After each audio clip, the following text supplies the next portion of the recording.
ಈಗಾಗಲೇ ಯುವ ಘಟಕ ಅಧ್ಯಕ್ಷ ನಿಖಿಲ್ ಕುಮಾರಸ್ವಾಮಿ ಮನೆಯವರನ್ನು ಮಾತಾಡಿಸ್ತಾ ಹೋಗ್ತೀನಿ. ಸರ್, ಈಗ ಸಾಕಪ್ಪ ಸಾಕು ಕಾಂಗ್ರೆಸ್ ಸರ್ಕಾರ ಒಂದು ಪ್ರತಿಭಟನೆಗೆ ಚಾಲನೆ ಕೊಟ್ಟಿದ್ದಾರೆ. ಯಾವ ರೀತಿಯಾಗಿ ರೆಸ್ಪಾನ್ಸ್ ಆಗ್ತಾ ಇದೆ, ಯಾವ ರೀತಿ ಪ್ಲಾನ್ಗಳಿದೆ ಇವತ್ತಿಂದು? ರಾಜ್ಯದಲ್ಲಿ ಕಾಂಗ್ರೆಸ್ ಪಕ್ಷ ಆಡಳಿತಕ್ಕೆ ಬಂದು 2 ವರ್ಷಗಳು ಇನ್ನೇನು ಕಳೀತಾ ಬಂದಿದೆ.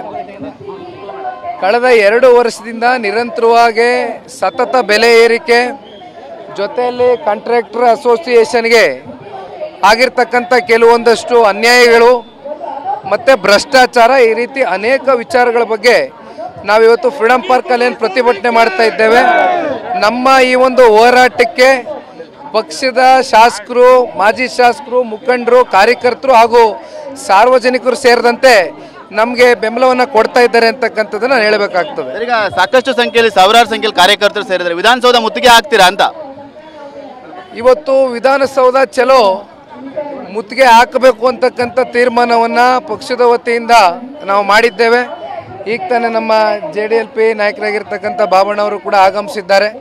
ಹಾಗಾಗಿ ಸನ್ಮಾನ್ಯ ಕುಮಾರಣ್ಣ ಅವರು ಬಂದು ಮಾತನಾಡಿದ ನಂತರ ಮುಂದೆ ನಾನು ತಿಳಿಸ್ತೇನೆ. ಬೆಲೆ ಏರಿಕೆ ಯಾವಾಗ ಆಗಲಿ, ಈ ಒಂದು ಸರ್ಕಾರದಲ್ಲಿ ಮಾತ್ರ ಆಗಿದೆ ಅಂತೇಳಿ ಕಾಂಗ್ರೆಸ್ನವರು ಹೇಳ್ತಾ ಇದ್ದಾರೆ.